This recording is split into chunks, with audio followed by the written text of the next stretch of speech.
अस्सलाम वालेकुम everyone, this is the new section of mobile application development. और अब जो सीक्वेंशियल वीडियोस हम देखेंगे उसमें हमारा फोकस होगा to leverage the power of Kotlin, कि हम किस तरह से कॉटलिन को यूज करते हुए अपने एंड्रॉयड स्टूडियो में या मोबाइल ऐप डेवलपमेंट को और ज़्यादा स्मूथ बनाएंगे। Right, so let's talk about the introduction, कि हम इन सीक्वेंशियल डिस्कशंस में बात करेंगे कोड क्लीनअप की। Then will be focusing on extension functions. Extension functions के बाद हम देखेंगे डिफ़ॉल्ट पैरामीटर्स को कैसे यूज़ कर रहे होंगे अपनी ऐप में। देन फर्दर हम नल सेफ्टी देख इम्प्लीमेंट करेंगे और इम्प्लीमेंट करेंगे अपनी एप्लीकेशन के साथ, thus making our code more robust and also free from null pointer exceptions. Then finally at the end of this section, at the end of this chapter, will be checking out के object declaration क्या है और companion object क्या होता है। Right, so in this particular video हम purely focus करेंगे code cleanup पे। राइट, हम ये डिस्कस करेंगे कि कोड क्लीनअप क्या है, और कोड क्लीनअप में ऑब्वियसली हमारी प्रोग्राम या हमारे प्रोजेक्ट की फाइल्स को ऑर्गेनाइज करना भी इंक्लूडेड है, कि हम कितना क्लीनली अपनी फाइल्स को ऑर्गेनाइज करते हैं। Right, so let's start, let's head back with our Android studio. Let me share it with you. Okay, so ये वो हमारा कोड है जिस पे हम लास्ट टाइम से बात कर रहे हैं। हमने रिसाइकलर व्यू इसमें ऐड करा और उसके पीछे भी कुछ कोडिंग करी। तो यहाँ हमारा प्योरली फोकस ये होगा कि अब हमने जो कोडिंग कर ली है उसको हम क्लीन कैसे बनाएं और अपनी फाइल्स को कैसे ऑर्गेनाइज करें। अब यहाँ देखें, आप यहाँ आप देख सकते हैं कि आपके पास हॉबीज अडाप्टर है और मेन एक्टिविटी है, मॉडल केटी है, माई हॉबीज की एक्टिविटी है एक, और एक सेकेंड एक्टिविटी है। तो यहाँ आप देख सकते हैं कि हमारे पास 3 एक्टिविटीज हैं, एक अडाप्टर है और एक मॉडल फाइल है with in the same package ना। ये जो कॉम डॉट एग्जाम्पल डॉट माई टोस्ट लॉग का एक पैकेज है, उसके अंदर ये सब कुछ है। ठीक है, अब with just 5 at right time we have just 5 files, so we don't find it difficult to find anyway this file in our project. but अगर अगर आप इमेजिन करें तो आपके पास ऐसी सिचुएशन हो जिसमें आपके पास कोई ई कॉमर्स ऐप डेवलप करनी हो, ठीक है, जिसमें देयर इज अ पॉसिबिलिटी कि आपके इस उस एक प्रोजेक्ट में, उस एक ई कॉमर्स के प्रोजेक्ट में 30 to 50 to 100, more than 100 files हैं। ठीक है, so then will be in trouble to find each file with in a single package.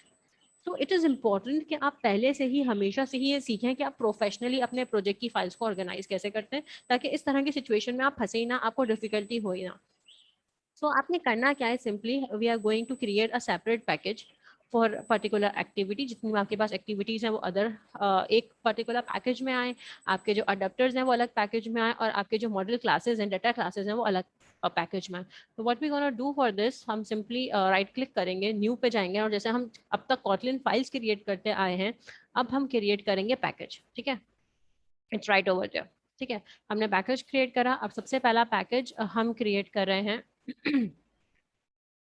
अपनी किसके लिए, सबसे पहला पैकेज हम क्रिएट कर रहे हैं अपनी एक्टिविटीज के लिए। ठीक है, तो उसको हम नाम दे देते हैं एक्टिविटीज। ठीक है, ये एक्टिविटीज का एक पैकेज क्रिएट हो गया। तो इसमें आपको सिंपली एक्टिविटीज को ड्रैग करना और ड्रॉप करना है। ये एक मेन एक्टिविटी है मेरे पास। ठीक है, और इसको मैंने ड्रैग करके ड्रॉप कर देती हूँ मैं एक्टिविटीज के फोल्डर में। वो पूछ रहा है रीफैक्टर करते हैं, जी रीफैक्टर कर दें। देन माय हॉबीज की एक्टिविटी है, वो भी मैंने एक्टिविटीज के फोल्डर में डाल दी।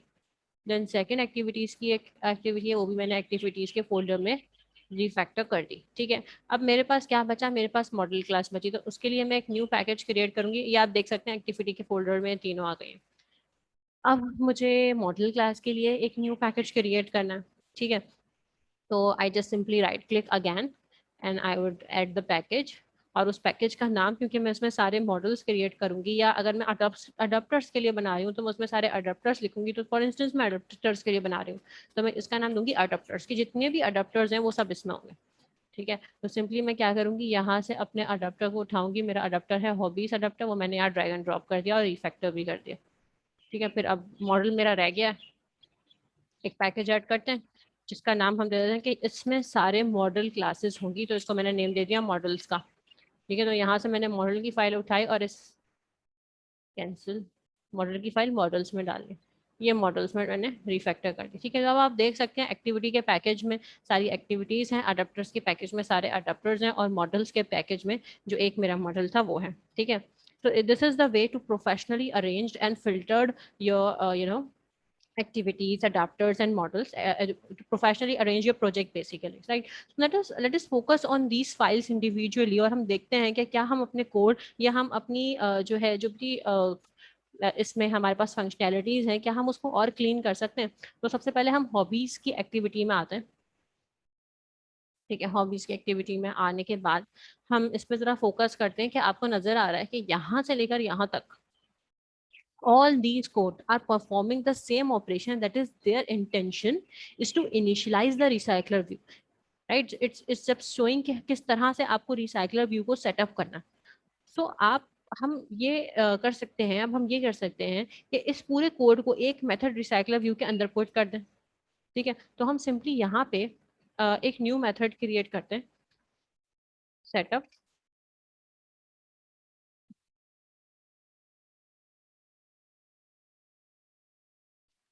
रिसाइकलर व्यू के नेम से।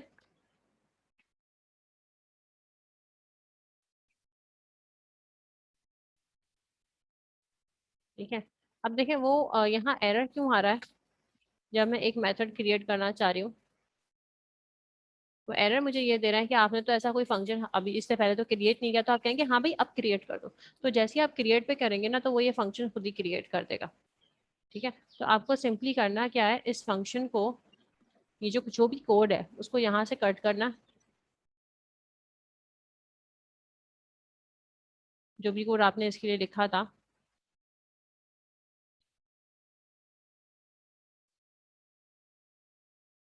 और वो आप इस रिसाइकल व्यू के फंक्शन में कर देंगे पेस्ट। ठीक है, इसको प्राइवेट करने की कोई जरूरत नहीं। ठीक है, तो हमारे पास हुआ क्या, जो रिसाइकल व्यू का फंक्शन था, ये जायका व्यू को एज अ फंक्शन हमने इम्प्लीमेंट कर दिया, जिसके अंदर हम सारी इसकी फंक्शनैलिटी बता रहे हैं कि ये जो पूरा कोड है ये बेसिकली सेटअप कर रहा है रिसाइकलर व्यू को। ठीक है, ओके।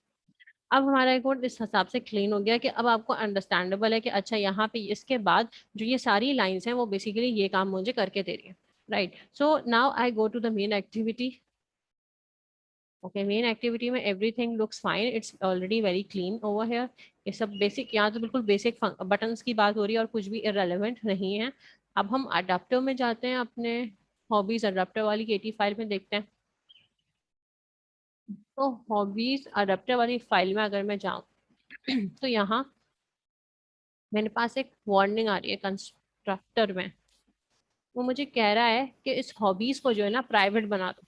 ठीक है, कॉटलिन आपको खुद हेल्प प्रोवाइड कर रहा है, ठीक है, कि आप इसको प्राइवेट बना दें हॉबीज को। तो आप सिंपली उस पर क्लिक कर देंगे तो वो हॉबीज को प्राइवेट बना देगा और जो वार्निंग आ रही थी वो भी खत्म हो जाएगी, right? So the property hobbies can be private. So wherever there is some possibility you to just strip down your modifier and then simply do it. ठीक है, फॉर एग्जाम्पल यहाँ हमें प्राइवेट वेरिएबल हॉबीज कर देंगे, तो हमने कर दिया और हमारा वो भी चली गई, जो एक आपके पास एक एक तरह की वो आपको बता रहा था कि आपको इसको चेंज कर देना चाहिए। ठीक है, अच्छा, इसके अलावा हम आप देखेंगे कि एंड्रॉयड स्टूडियो, आपने देखा कि एंड्रॉयड स्टूडियो खुद ही प्रॉब्लम्स को रेक्टिफाई कर रहा है, right? So let us go to our models. Simply हम और क्लीन करने के लिए अपने सिंपली लेआउट पे मॉडल्स पे चलते हैं। मॉडल्स, मॉडल्स ये रही, मॉडल्स के मैंने अडेप्टर को ओपन करा और मॉडल में चली गई। ठीक है, तो देखें अडेप्टर की, यहाँ मैंने डायरेक्टली अडेप्टर्स या मॉडल से डायरेक्ट जंप कर सकती हूँ, मुझे यहाँ ऊपर ढूंढने की जरूरत नहीं है चीज़ों को। ठीक है, तो मॉडल्स में जाके अगर मैं देखूँ तो यहाँ एक मेरे पास वार्निंग आ रही है। वो ये कह रहा है रिमूव एक्सप्लिसिट टाइप आर्ग्यूमेंट्स। आपको एक्सप्लिसिट टाइप आर्ग्यूमेंट देने की जरूरत नहीं है। जब आप लिस्ट ऑफ करें तो वो खुद ही इस वेरिएबल में, इस क्लास को उसको पता है कि ये वेरिएबल इसी क्लास का है, तो आप फिर से क्यों बता रहे हैं कि इस क्लास का है? तो ये आप हटा दें। ठीक है, तो वो कह रहा है यहाँ से हॉबीज को रिमूव कर दें, तो हमने रिमूव कर दिया। ठीक है, तो आपके पास से वो जो एक्सेप्शन थी, वो जो वार्निंग थी सॉरी, वो रिमूव हो गई। ठीक है, सो दिस इज समथिंग। अब हम अपने लेआउट्स पे जाते हैं। अगर मैं अपने एक्टिविटी मेन अंडरस्कोर मेन पे जाऊं और उसके कोड पे जाऊं तो आप करते हैं क्या, लेआउट में जाके सिंपली ऑल्टर कंट्रोल एल करते हैं, तो आपके लेआउट को क्लीन कर देगा खुद ही। एंड्रॉइड स्टूडियो खुद ही आपके लेआउट को क्लीन कर देगा। मैं सिंपली क्या करूंगी, alter control L, alter control L करूंगी, देखें क्लीन हो गया। ऑल्टर कंट्रोल एल करा तो वो दे रहा है no lines change, content is already properly formatted. ठीक है, तो अब मैं दूसरी में चली गई, दूसरी में जाके मैं उसके कोड में गई। कोड के जाने के बाद मैंने क्या किया, ऑल्टर कंट्रोल एल, देखें उसने फॉर्मेट कर दी 2 लाइंस। फिर ऑल्टर कंट्रोल एल करूँ तो वो कह रहा है अब कोई लाइंस फॉर्मेटिंग करने की जरूरत नहीं है। ठीक है, फिर मैं एक्टिविटी सेकंड में गई, वहां में जाके उसके कोड में गई। ठीक है, और मैंने कहा ऑल्टर कंट्रोल एल, तो उसने फॉर्मेट कर दी 2 लाइंस। फिर मैंने ऑल्टर कंट्रोल एल करा तो वो कह रहा है no lines change, content is already formatted. फिर मैं लिस्ट अंडरस्कोर एक्सएमएल में गई और अपने कोड पे गई। कोड पे आके मैं कह रही हूँ ऑल्टर कंट्रोल एल, फॉर्मेटिंग हुई 6 लाइंस की। ऑल्टर कंट्रोल एल, अब कोई लाइंस की फॉर्मेटिंग करने की जरूरत नहीं है, राइट। तो दिस इज द वे जिसमें आप अपने कोड को क्लीन कर सकते हैं। तो it's very important being a professional कि आपको ये आए कि आप किस तरह से अपने कोड को क्लीन करें। So finally, we are end up with the concept of code cleanup. In the next video, we'll be talking about after code cleanup, we'll be talking about extension functions. ठीक है कि extension functions क्या होते हैं? For now, thank you so much. Allah Hafiz.